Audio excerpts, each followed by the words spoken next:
Unidentified transmission detected on this frequency. Please identify.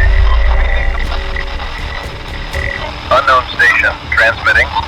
Identify yourself. Unknown signal.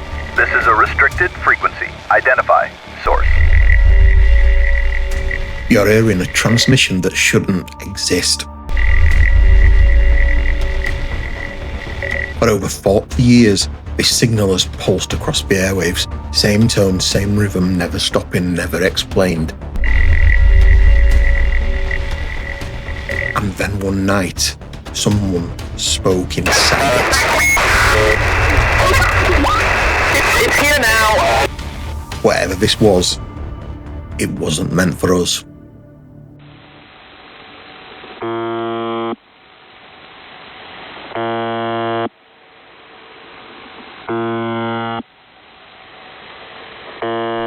For decades, this signal has been monitored by radio operators, intelligence agencies, and shortwave listeners around the world.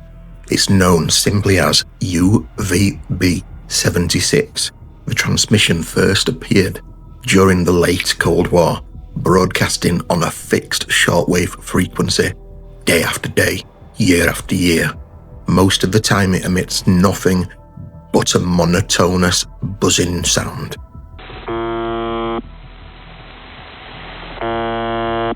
No message, no variation, no explanation, just constant noise. But on rare occasions that buzzing stops and a human voice cuts in.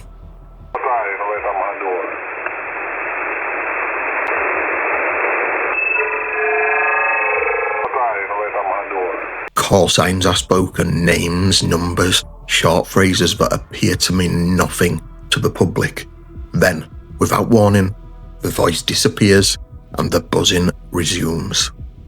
What makes UVB-76 unsettling isn't just the sound, it's the behaviour. The transmitter has survived political collapse, regime change, and decades of technological advancement. It never shuts down, it never drifts frequency, and never explains itself. Even when its physical broadcast station was repeatedly relocated, the signal continued, uninterrupted.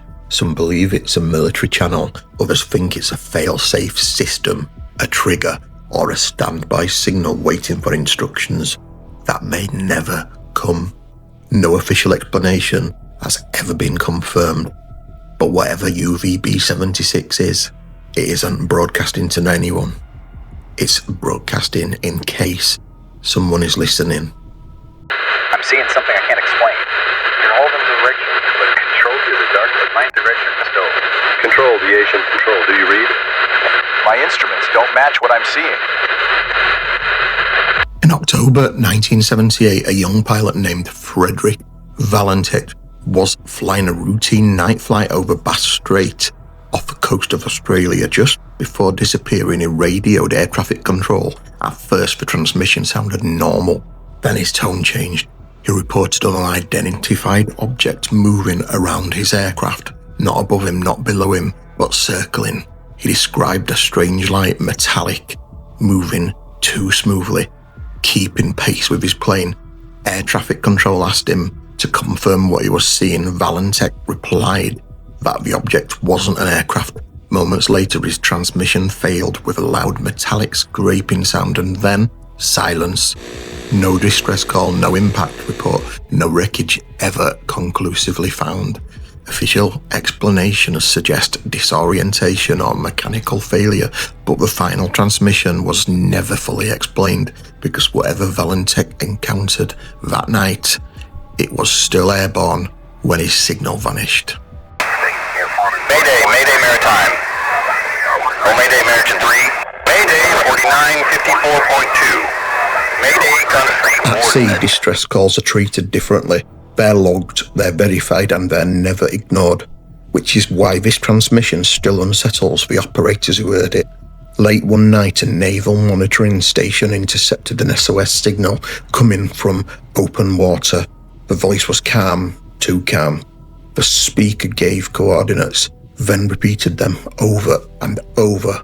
There was no vessel registered in that location, no ship on radar, no weather event, no ongoing exercise. Operators attempted to raise the caller, no response. The signal continued for several minutes, then abruptly cut off mid-sentence. Search vessels were dispatched, they found nothing.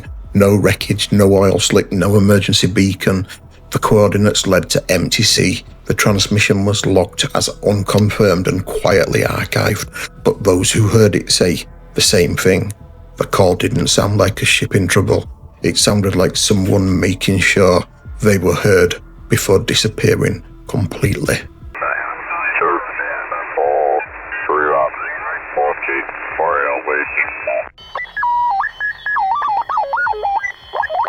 Not every strange transmission sounds panicked. Some are precise.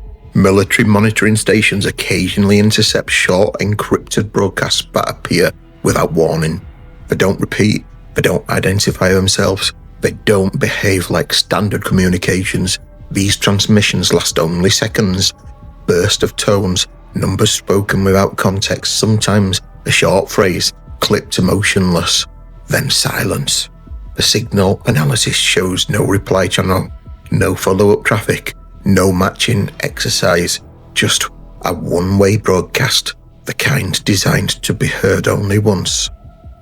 To anyone without the correct cipher, the message is meaningless, but to the person it's meant for, it contains everything they needed to know.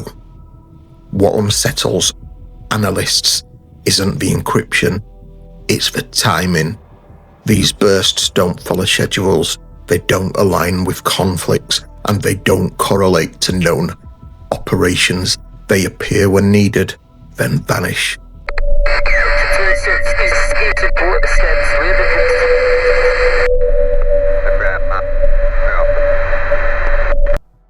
Radar is designed to show one thing: objects, blips, returns, movements. So when a voice began appearing on a military radar channel, operators knew something was wrong. The system was registering transmissions where no aircraft existed, no transponder, no flight plan, no visual contact, and yet the channel was active. Short voice fragments were detected bleeding into the radar feed itself.